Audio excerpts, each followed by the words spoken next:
bienvenue à notre soirée de prière et d'étude de la parole de Dieu. On continue ce soir notre mini-série sur les paraboles du royaume des cieux. Les paraboles du royaume des cieux. Et on va considérer la première de 8 paraboles enseignées par Jésus à la foule qui l'accompagnait nécessairement, mais expliquées en particulier à ses disciples pour leur révéler les réalités invisibles de l'œuvre de Dieu parmi les hommes. Dieu nous révèle qu'il faut marcher par la foi. Puis en marchant par la foi, on a des lunettes différentes des gens qui nous entourent parce qu'on a une perspective du monde spirituel, une perspective de la vie après la vie, et nécessairement une perspective de l'œuvre que Dieu a accomplie dans le cœur de chacun, qui est totalement différente à cause de la révélation de Dieu. Et dans les paraboles du royaume des cieux, on ouvre l'au-delà pour nous permettre de comprendre ces vérités-là. Donc, cherchons ensemble ce soir l'Évangile de Matthieu au chapitre 13. L'Évangile de Matthieu au chapitre 13 pour considérer la parabole du semeur et l'œuvre de Dieu parmi les hommes. La parabole du semeur et l'œuvre de Dieu parmi les hommes. Matthieu chapitre 13 à partir du verset 1. Matthieu chapitre 13 au verset 1. Ce même jour, Jésus sortit de la maison et s'assit au bord de la mer. Une grande foule s'étant assemblée auprès de lui, il monta dans une barque et il s'assit. Toute la foule se tenait sur le rivage. Verset 3. Il leur parla en parabole sur beaucoup de choses et il dit, un semeur sortit pour semer. Comme il semait, une partie de la semence tomba le long du chemin. Les oiseaux vinrent et la mangèrent. Juste en passant, c'est un petit peu ironique. On avait une piscine qui a été détruite par les changements de température. Il y a 3 hivers de cela. Puis là, on avait plein de concassés. J'ai tout enlevé le concassé. On est allé chercher de la terre. J'ai tout mis de la terre. Puis là, hier et aujourd'hui, on a semé. On a semé. On a arrosé. Et l'objectif, c'est que le gazon puisse pousser, que ça puisse être normal. Mais je pensais à ça, j'ai dit à mon épouse, tu vas pratiquer la parole de Dieu tout à l'heure. Parce que tu vas partir et tu vas continuer à semer la bonne semence. Verset 4. Un semeur sortit pour semer. Comme il semait, une partie de la semence tomba le long du chemin.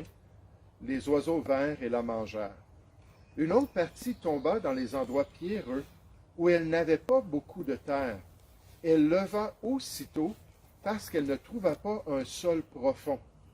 Mais quand le soleil parut, elle fut brûlée et sécha, faute de racines. Une autre partie tomba parmi les épines. Les épines montèrent et l'étouffèrent. Une autre partie tomba dans la bonne terre.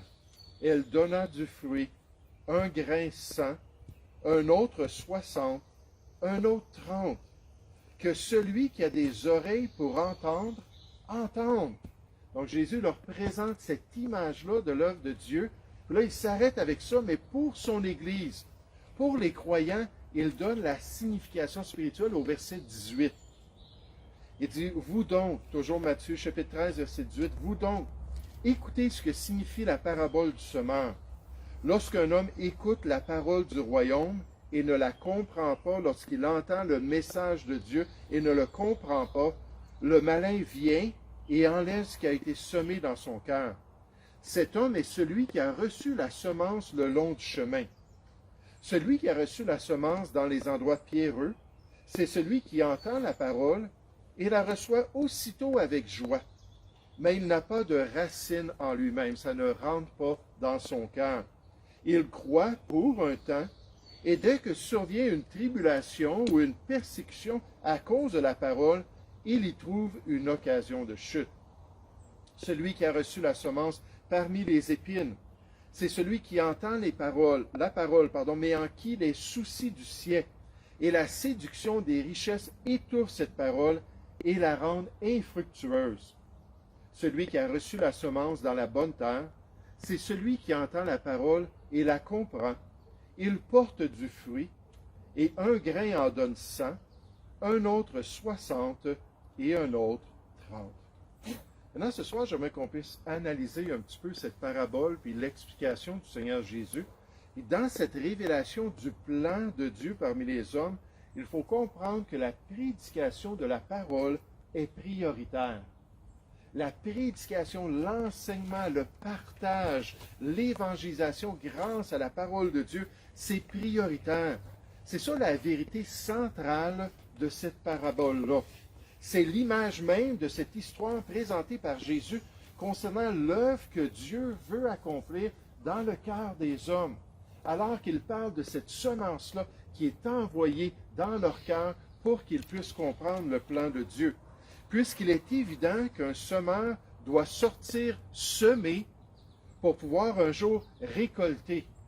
Et récolter quoi? Récolter les dividendes dans l'œuvre du Seigneur. Lorsque le Seigneur Jésus a appelé Simon-Pierre pour accomplir l'œuvre de Dieu, il lui a dit, « Ne crains point, désormais tu seras pêcheur d'hommes. » Dans Luc chapitre 5 au verset 10, il était en train de travailler à la pêche des poissons.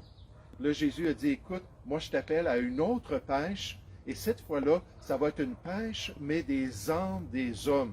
Puis je t'appelle, ne crains point, je vais être avec toi, je t'appelle à accomplir ça.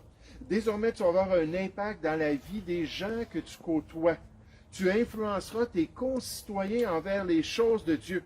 Tu gagneras leur cœur pour le Seigneur. Et comment est-ce que Simon-Pierre devait faire ça? Jésus lui a dit, comme il a dit aux autres apôtres et aux disciples, il a dit, allez par tout le monde et prêchez la bonne nouvelle à toute la création. Marc 16 au verset 15. Allez par tout le monde et prêchez l'Évangile. Allez par tout le monde et prêchez le message ou la parole de Dieu. Et c'est ainsi que tu vas devenir un pêcheur, pas de petits poissons, un pêcheur des cœurs des hommes, alors que la semence va être envoyée et que Dieu va t'utiliser pour accomplir son œuvre. Puisque la semence dans l'œuvre de Dieu, la puissance pour changer les vies, la bonne nouvelle à partager, c'est le message de la parole de Dieu. Regardez au verset 18 comment c'est central dans notre parabole. Dans l'explication que Jésus donne à ses disciples, il dit, vous donc, écoutez ce que signifie la parabole du semeur. Lorsqu'un homme écoute quoi? La parole du royaume et ne la comprend pas. Puis là, c'est l'idée du semeur qui envoie ça partout autour de lui. Puis là, c'est l'œuvre de Dieu pour essayer d'atteindre les hommes. Lorsqu'un homme écoute la parole, du royaume et ne la comprend pas, le malin vient et enlève ce qui a été semé dans son cœur. Cet homme est celui qui a reçu la semence, donc la parole, le long du chemin. Regardez au verset 20. Celui qui a reçu la semence dans les endroits pierreux, c'est celui qui entend la parole et la reçoit aussitôt avec joie. Mais il n'a pas de racine en lui-même. Il croit pour un temps. Et dès que survient une tribulation, une persécution à cause de la parole, il y trouve une occasion de chute. Celui qui a reçu la semence parmi les épines, c'est celui qui entend encore une fois la parole, mais en qui les soucis du siècle et la séduction des richesses étouffent cette parole et la rendent infructueuse. On va regarder ces détails dans un instant. Verset 23. Celui qui a reçu la semence dans la bonne terre, c'est celui encore qui entend la parole et la comprend. J'aime tellement ça, Lydie, dans le livre des Actes au chapitre 16, ça nous dit que Dieu a ouvert son intelligence pour qu'elle soit attentive à ce que disait Paul, et là, Dieu a touché son cœur pour qu'elle soit sauvée. Il entend la parole et la comprend, il porte du fruit, et un grain en donne 100, un autre 60, et un autre 30. Est-ce que nous partageons la parole de Dieu avec les gens que nous côtoyons? Croyons-nous en tant que chrétiens que l'Évangile est vraiment la puissance de Dieu pour le salut des perdus? Participons-nous à l'œuvre de Dieu en répandant sa semence, sa parole, son message parmi les hommes de ce monde? Et Jésus est en train de nous dire que dans l'œuvre que Dieu veut accomplir, c'est central à ce qu'il cherche à accomplir grâce à sa parole. Oh, comme c'est important dans l'œuvre que Dieu désire accomplir ici-bas. Comme c'est stratégique pour être de bons ambassadeurs de son royaume. Comme c'est essentiel pour la récolte des fruits parmi les hommes. Cherchez avec moi l'Épître aux Romains. L'Épître aux Romains. Mais nécessairement, l'Épître aux Romains, c'est l'Épître de la justification. L'Épître qui a comme thème principal le salut des hommes, le salut des perdus. Dans Romains, chapitre 10, on nous dit ceci au verset 12. Et regardez comment c'est central alors qu'on parle de l'œuvre de Dieu, alors qu'on parle du salut que Jésus veut accomplir dans notre cœur. Comment est-ce que cette idée-là de prêcher la parole, de partager le message, c'est central. Verset 12. Il n'y a aucune différence en effet entre le juif et le grec, puisqu'ils ont tous un même Seigneur qui est riche pour tous ceux qui l'invoquent. Car quiconque invoquera le nom du Seigneur sera sauvé. Comment donc invoqueront-ils celui en qui ils n'ont pas cru? Et comment croiront-ils? Donc, on nous dit qu'il faut croire dans l'œuvre de Jésus et ensuite invoquer son nom pour être sauvé. Comment donc invoqueront-ils celui en qui ils n'ont pas cru? Et comment croiront-ils en celui dont ils n'ont pas entendu parler? Et comment en entendront-ils parler s'il n'y a personne qui prêche? Donc on voit qu'il faut partager le message pour que les gens puissent croire, pour que les gens puissent invoquer. Et là on nous dit, comment y aura-t-il des prédicateurs s'ils ne sont pas envoyés, selon qu'il est écrit, qu'ils sont beaux les pieds de ceux qui annoncent la paix, de ceux qui annoncent de bonnes nouvelles. Cette parabole du royaume nous rappelle en tant que chrétiens notre responsabilité de répandre partout le message de notre Sauveur pour être co-ouvriers dans l'Évangile, puis co-ouvriers dans son œuvre. Et la question pour nous ce soir, c'est Seigneur, est-ce qu'on est prêt à le faire? Maintenant, j'aimerais qu'on puisse considérer aussi dans cette parabole de Christ les différentes réactions au message de Dieu. Les différentes réactions au message de Dieu. Le pasteur Warren Wiersbe explique que la semence, c'est la parole de Dieu. Les différents sols représentent différents types de cœurs. Les résultats variés montrent les différentes réponses à la parole de Dieu. Et Jésus a expliqué cette parabole à ses disciples pour qu'il n'y ait aucun doute sur sa signification, pour que les gens soient au clair concernant cette réalité-là, qu'on sème la même semence, qu'on est utilisé par Dieu pour accomplir son œuvre, mais tout dépend de l'état du cœur. Ici au Québec, les terres n'ont pas été beaucoup labourées. On sait que dans certains pays où l'Évangile a été prêché depuis des siècles, les gens sont sauvés, réunion le matin, dimanche matin. Et là, je ne parle pas d'églises là, qui ont la foi facile. Fais juste faire une prière, puis après ça, là, tu vas aller dans le royaume des cieux. Je parle d'églises qui vont vraiment enseigner le message de Dieu, et les gens vont être vraiment sauvés. Puis régulièrement, l'œuvre de Dieu avance, puis les gens se font baptiser, puis ils grandissent dans les voies du Seigneur. Mais ici, malheureusement, la terre est encore dure. C'est nouveau. On a beaucoup de travail à faire. Un autre commentateur chrétien observe que les disciples de Jésus ont dû avoir du mal à comprendre comment son message du royaume de Dieu, à laquelle ils avaient répondu avec tant d'enthousiasme, on peut comprendre nous-mêmes, n'était pas accueilli de la même manière par tous ceux qui l'entendaient. Cette parabole, avec ses 4 scènes, indique que la réponse dépend non seulement du message, c'est la même graine qui est semée dans chaque cas, mais aussi et surtout de la disposition des auditeurs à le recevoir personnellement. C'est ce qu'on voit ici dans cette réalité-là d'une variété de réponses à la semence incorruptible de l'Évangile. Regardez au verset 19. Verset 19 dans Matthieu 13, « Lorsqu'un homme écoute la parole du royaume et ne la comprend pas. » Il y a un obstacle, il y a un empêchement. Ça ne rentre pas, ça ne change pas son cœur. Le malin vient et enlève ce qui a été semé dans son cœur. Donc Dieu donne la permission à Satan d'aveugler ses yeux, de l'empêcher de continuer à comprendre. Cet homme est celui qui a reçu la semence le long du chemin. Celui qui a reçu la semence dans les endroits pierreux, c'est celui qui entend la parole et la reçoit aussitôt avec joie. Là, on peut penser aux gens religieux, aux gens qui ont une certaine piété, les Corneilles, puis les différents personnages bibliques qu'on voit, qui ont toute une excitation, mais sans nécessairement être sauvés, c'est-à-dire, mais il n'a pas de racine en lui-même. Peut-être même qu'il va faire une profession de foi, peut-être qu'il va se faire baptiser parce qu'il voit que les autres chrétiens sont baptisés, mais ça n'est pas rentré en profondeur, ça n'a pas vraiment produit la nouvelle vie en Jésus-Christ.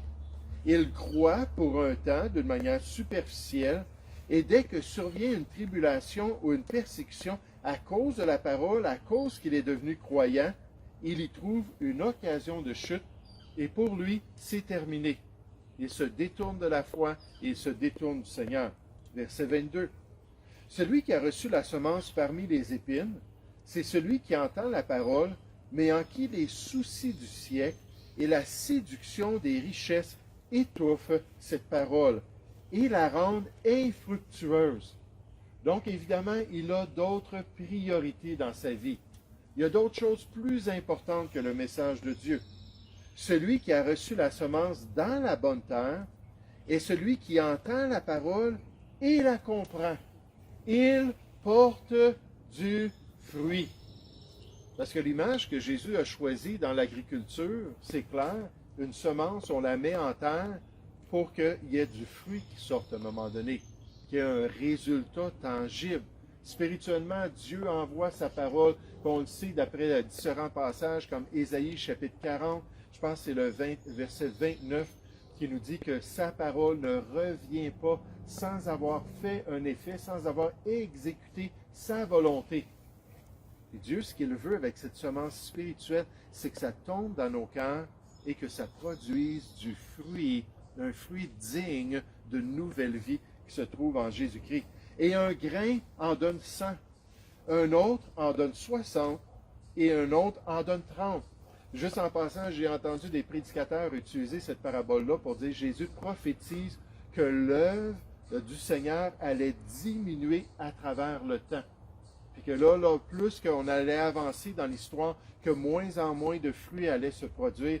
Je ne suis pas du tout d'accord avec ça. Oui, il y a eu la grande récolte avec les apôtres, puis en Israël, puis ainsi de suite. Mais à travers l'histoire, il y a eu des grands moments de réveil où il y a eu beaucoup plus de personnes qui ont connu le Seigneur qu'à l'époque apostolique. Ça n'a rien à faire avec une séquence prophétique. Dans Marc chapitre 4 au verset 8, Jésus dit, le fruit, ça va être 30 pour un, 60 pour un autre et 100 pour un autre. Donc, il dit exactement l'ordre inverse, démontrant qu'il ne faut pas imposer aux Écritures une telle interprétation. Mais nécessairement, on apprend que ça se manifeste différemment dans chaque personne. C'est le même salut, l'intensité peut être différente, le début de la vie chrétienne peut être différent, mais ça ne change pas que chacune de ces personnes-là ont un fruit digne de l'œuvre de Dieu.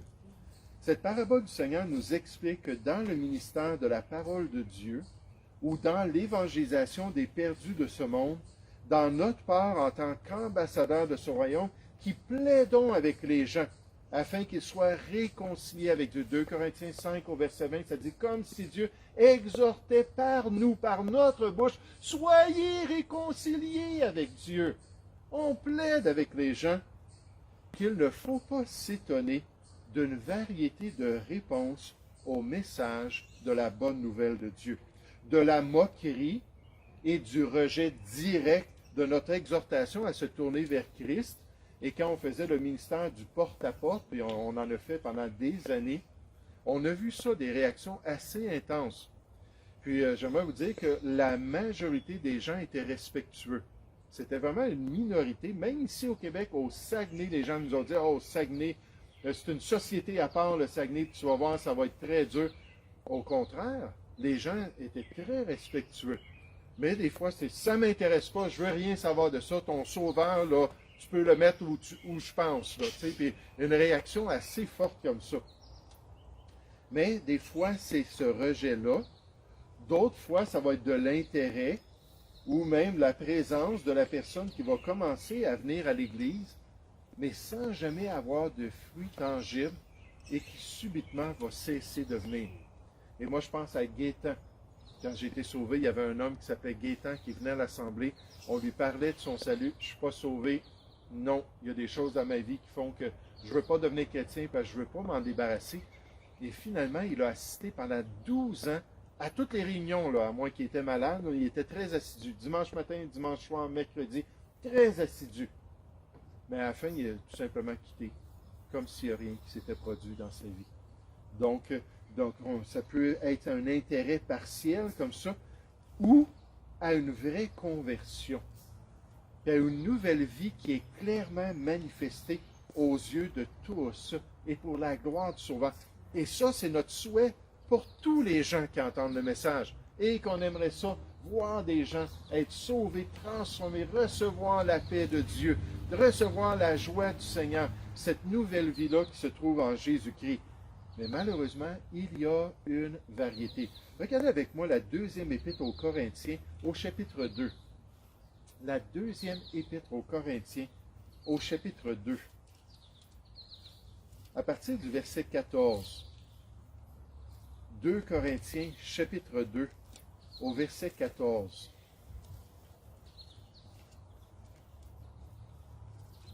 C'est l'apôtre Paul qui est en train de décrire son ministère. Il dit « Grâce soit rendue à Dieu. Merci Seigneur, qui nous fait toujours triompher en Christ et qui répand par nous en tout lieu l'odeur de sa connaissance comme de bons semeurs. » Paul allait et avec ses co-ouvriers dans l'Évangile, il répandait la semence partout.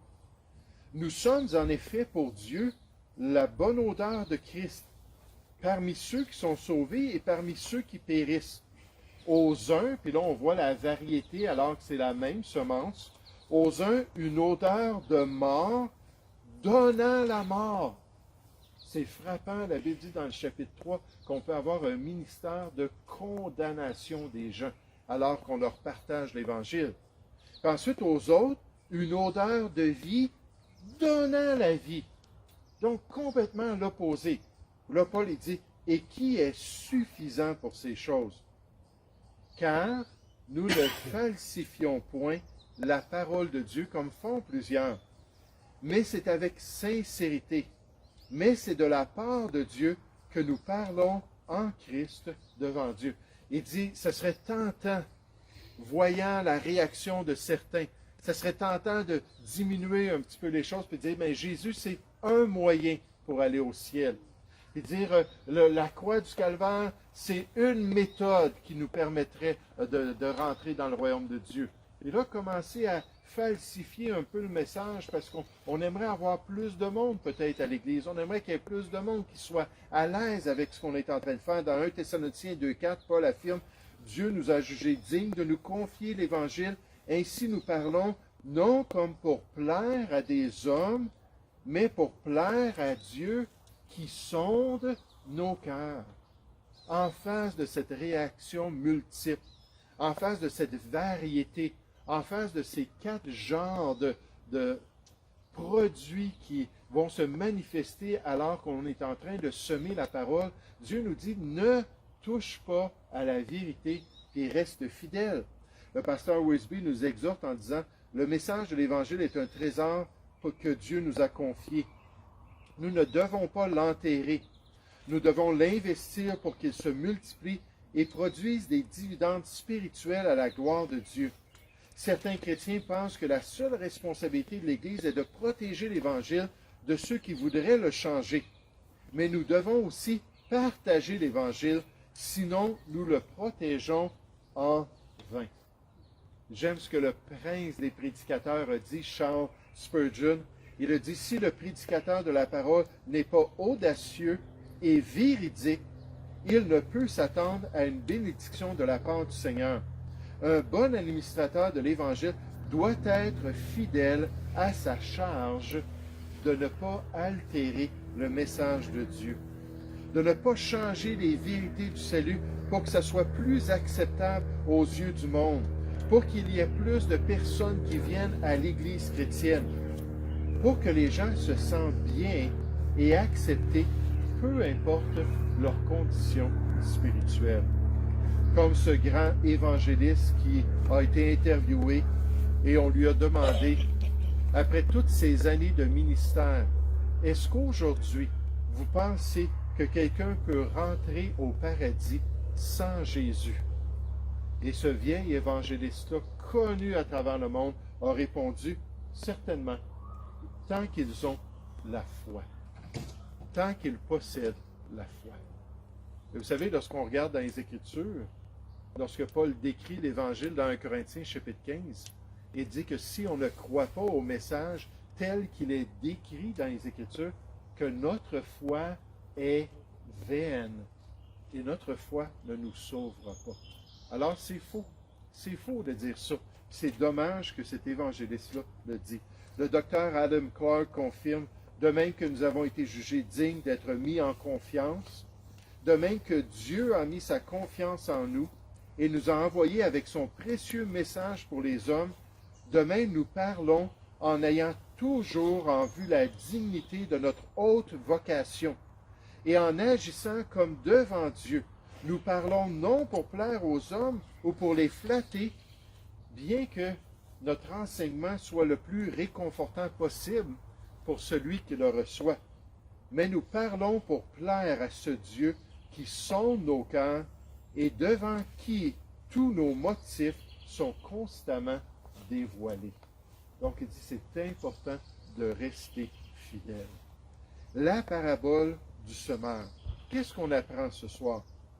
On apprend que la précieuse semence dans l'œuvre de Dieu, c'est la parole du Seigneur.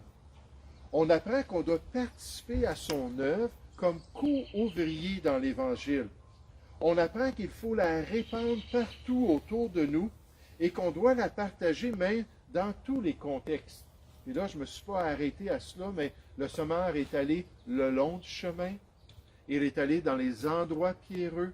Il est allé où il y avait ces épines-là qui poussaient. Et là, il a vu la belle terre noire, puis il est allé là. Il est allé dans tous les contextes accomplir ce qu'il devait faire en semant partout. Ça, c'est la première chose à se rappeler, que l'œuvre de Dieu s'accomplit par le ministère des Écritures, le ministère de la parole de Dieu. Et ensuite, se rappeler que les réactions de la part des hommes vont varier selon l'état de leur cœur. Et Dieu le sait bien et il veut qu'on puisse prendre ça à cœur. Il veut qu'on saisisse que le cœur humain va réagir différemment. Il ne faut pas qu'on soit déçu. Il ne faut pas qu'on soit réactionnaire lorsque les gens rejettent l'Évangile, mais au contraire, qu'on puisse continuer à le faire malgré leur réaction. Dans Romains chapitre 10, tout à l'heure, lorsqu'il y a eu une petite interruption du message, lorsque Paul a dit que le Seigneur est riche pour tous ceux qui l'invoquent, puis quiconque va invoquer le nom du Seigneur va être sauvé. Puis ensuite, on a dit, mais comment peuvent-ils invoquer celui en qui ils n'ont pas cru? Comment peuvent-ils croire s'il n'y a personne qui prêche? S'ils n'ont pas entendu, comment peuvent-ils entendre s'il n'y a personne qui prêche? Et là, je n'ai pas continué, mais un peu plus loin, ça dit que Dieu a envoyé des ouvriers auprès du peuple juif et qu'ils ont été totalement rebelles. Il a dit, tous les jours, je me suis tourné par mes ambassadeurs auprès de ce peuple-là et ils n'ont rien voulu savoir du message de Dieu. Parce que Romains 9, 10 et 11, ça parle du sang d'Israël. Et pourquoi le peuple juif ne s'est pas tourné vers le Messie? Ou après, ne s'est pas tourné vers les apôtres qui est en train d'accomplir une œuvre extraordinaire au milieu d'eux. Parce que leur réaction était adverse à cause de leur incrédulité et à cause de l'état de leur cœur. Il ne faut pas se relâcher. Même si la plupart des terres autour de nous ne sont pas encore labourées et disposées pour le message de Dieu, Dieu nous demande d'être fidèles, d'être persévérants et de continuer à accomplir son œuvre. Nous allons prier ensemble. Ô Père Céleste, j'aimerais te remercier ce soir pour cet enseignement du Seigneur Jésus, cette belle parabole du semeur. Merci pour ce rappel de l'importance des Écritures. Seigneur, on peut aimer nos voisins, puis on peut chercher à faire des bonnes œuvres aux yeux de nos familles. On peut chercher à être un bon employé à l'endroit où on travaille. Mais au-delà de notre style de vie, au-delà de ces efforts, Seigneur, les gens ont besoin d'entendre la vérité. Ils ont besoin d'entendre l'Évangile. Et Père Céleste, je te prie que lorsqu'on voit les réactions des gens, que tu puisses nous aider à ne pas toucher à ton message, à ne pas altérer l'Évangile, à ne pas diminuer les réalités spirituelles que tu nous présentes. La mauvaise nouvelle de la condamnation de tous les hommes pour les porter ensuite vers la bonne nouvelle du jugement que tu as envoyé sur ton Fils et de ce salut gratuit que tu offres à l'être humain. Ô Père Céleste, je te prie que tu puisses nous aider à demeurer fidèles au nom du Seigneur Jésus.